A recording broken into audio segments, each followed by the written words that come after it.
Our guest today is Jane Baker. Hello. Wonderful Jane Baker. Now, for those of you that don't know Jane, she works with us here at Complete Physio in Chelsea, and her specialisation is in feet. When I don't know about you guys, but when I was at Physio college, we worked basically from the brain down, and the last thing that we studied were the feet. For the last week. Pretty much the last week, at which point everybody had switched off, nobody took any notice whatsoever, and they became essentially paddles at the end of the legs. And it's such an important part of the body, and we use our feet every day. We have to use them to get around. And I started doing more and more work with people. They'd come in with hip issues or knee issues, and then go, oh, actually my foot's hurting, or I'd be looking at them walking and notice that their foot didn't move or their big toe didn't bend, and I started to get more and more interested in how the foot was affecting the rest of the body. I think the thing that prompted me the most was people would have been to see a doctor or their GP with plantar heel pain or arch pain or big toe pain or ball of foot pain, particularly the older population, and come back with, well, everyone gets foot pain. Yeah. We're just being told to live with it. Yeah. And it just was quite upsetting that people were struggling with foot pain and it wasn't being treated. But you know, if you get a foot that has a big toe joint that's painful or doesn't move, it's going to have an effect somewhere else. Yeah. Your hip's probably not going to extend because you can't roll through your foot properly. So you've got to, people say, oh, you're a foot specialist or foot and ankle specialist, and I have to reframe it and say, you have to look at the whole body. And if your thoracic spine isn't rotating, it's going to have an impact lower down the kinetic chain. And vice versa, if your foot's not absorbing shock, somewhere else in the body is going to absorb shock. Yeah. So you may get a patient who comes in with back pain, but actually it started much lower down the chain. Yeah.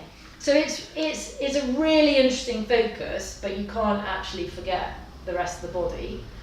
Even when you're treating somebody who's post-op, so they've had a bunion surgery, you were always looking at, okay, what was the primary cause of the bunion?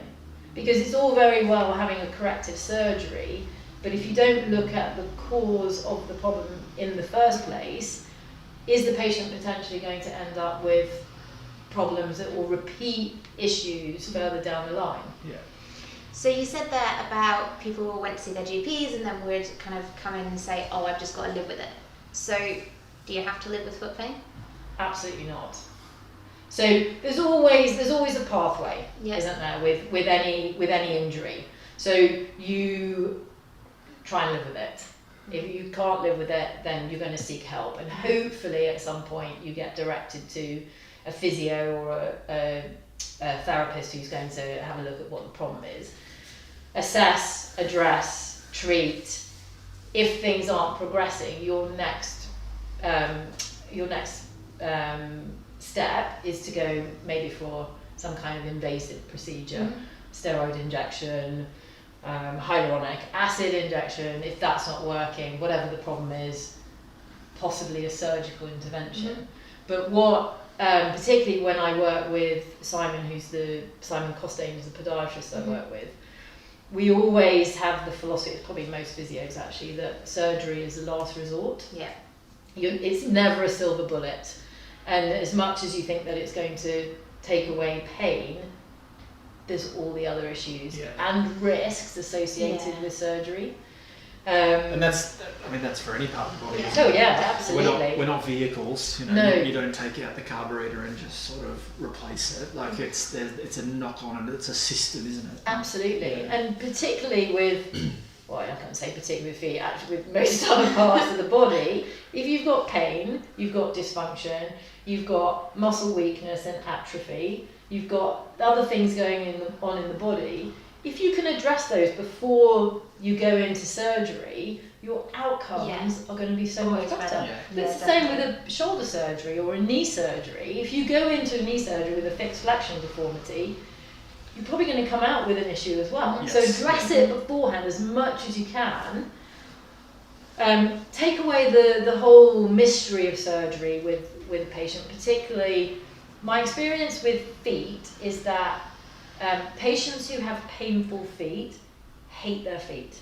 Yeah. Okay. They don't want to look at them, they don't want to touch them, they really just have this sort of disassociation from their feet.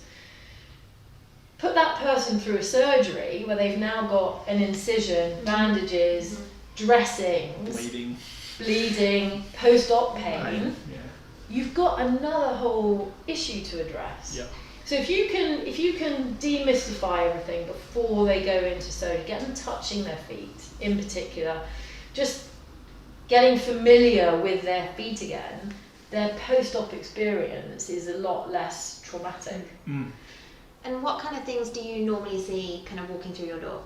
So what have I had today? I've had somebody who was 7 weeks post-op from a kylectomy, which was basically she had a very stiff big toe joint, and she went for surgery to clear out the extra bone around the joint. She was 7 weeks post-op and just needed a little bit of help with swelling and exercises. She was still a little bit stiff.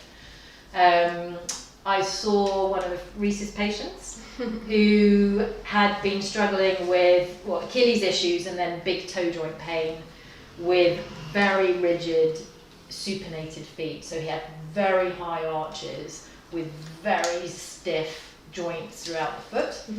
So when the foot is supposed to be in pronation flexible, there was no movement in the foot, so he wasn't shock absorbing at all.